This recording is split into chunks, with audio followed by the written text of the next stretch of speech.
Ce conte-là, c'est un conte du folklore russe, assez fort en péripéties, dans lequel un prince cherche une chimère qui est représentée par un oiseau de feu dont on ne sait pas grand-chose, et à l'aide de princesses et en traversant quelques maléfices, quelques péripéties, quelques adjuvants, quelques opposants, un fort méchant qui serait un catchey, des combats, finit par possiblement faire tomber tous les maléfices, et ça se termine de manière heureuse et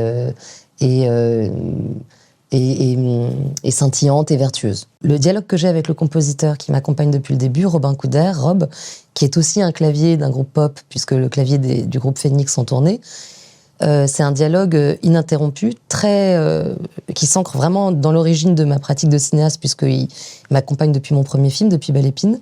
Donc là, ce sera notre 5e long métrage ensemble et une série ensemble de 6 épisodes. Parmi la playlist de l'un de mes films, Planétarium, il y avait Stravinsky, il y avait La Berceuse de l'Oiseau de Feu, qui est une mélodie très lancinante, et qui en même temps a le mérite de mettre dans un état de narration, j'allais dire, il y a quelque chose de narratif et de transe. Et souvent, ça faisait partie de cette playlist que je fais diffuser sur le plateau, pour mettre les acteurs dans un certain état, et y compris pour me mettre moi-même dans cet état-là, et pour nous entraîner dans un tempo, nous entraîner dans une rythmique, quoi. Et pendant tout le tournage, l'Oiseau de Feu a résonné sur le plateau. Tournage qui était assez spectaculaire parce que c'était mon film le plus financé, le plus cher.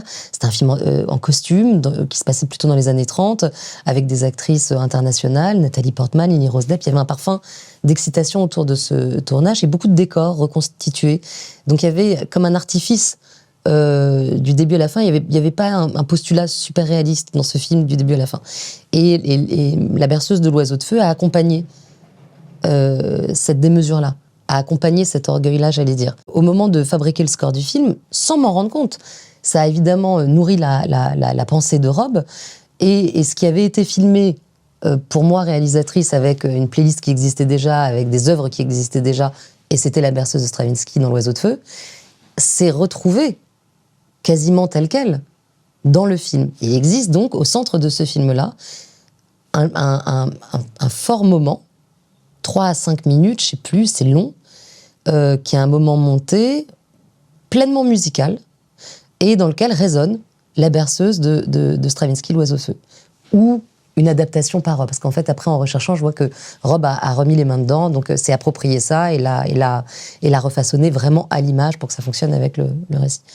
Et quand il a été question, en fait, d'illustrer, de regarder, de penser une adaptation à l'image, trajet inverse de l'Oiseau de Feu, c'était comme un trajet parfaitement naturel, opposé, mais un peu le même, qui était, plutôt que de demander à Rob de reprendre l'Oiseau de Feu à mon image, c'est mon image que j'ai retaillée pour dialoguer avec l'œuvre, et avec aussi autre chose à quoi j'avais jamais pensé pour le film, qui était son livret, qui était son conte, qui était la narration elle-même, le ballet, qui aurait dû être joué, dansé à partir de l'œuvre. J'attends que le spectateur définisse lui-même ce qu'est l'Oiseau de Feu pour lui. J'attends que le spectateur définisse lui-même où il l'a situé. Est-ce que c'est dans ce qui ne peut pas être capté, ce qui ne peut pas être filmé? Est-ce que c'est dans sa propre foi dans le cinéma? Est-ce que c'est dans le simple éblouissement d'une forme qui se donne à voir et qu'on a envie de posséder? Et tout ça m'intéresse, et je pense que ce sont des questions en suspens. C'est une œuvre que je suis en train de continuer de fabriquer là maintenant. Et j'ai eu la sensation, en proposant cette œuvre-là, en la reproposant avec Géraldine Mangenot, qui est vraiment collaboratrice à plein de ce projet, puisque c'est un projet de montage, c'est un projet qui façonne de manière musicale l'image sur l'œuvre musicale. Donc c'est musique sur musique, et ça donne du cinéma muet. Mais curieusement, ça me faisait comprendre davantage la narration du film.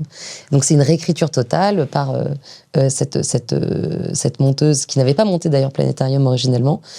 Et c'est un petit peu comme ça qu'on a travaillé. On a travaillé un peu à la pointe de notre ignorance au début. Il fallait faire des allers-retours entre le désir d'être très congruent avec l'image, que ça tombe, parce que c'est toujours très satisfaisant quand on a un parallèle entre l'image et le son. Puis de temps en temps, il fallait casser notre propre dispositif, et puis aussi raconter quelque chose, tout simplement. Emporter le spectateur, emporter l'auditeur dans une histoire qui serait différente mais plaisante, une histoire qui nous évoquerait et puis qui créerait de l'émotion.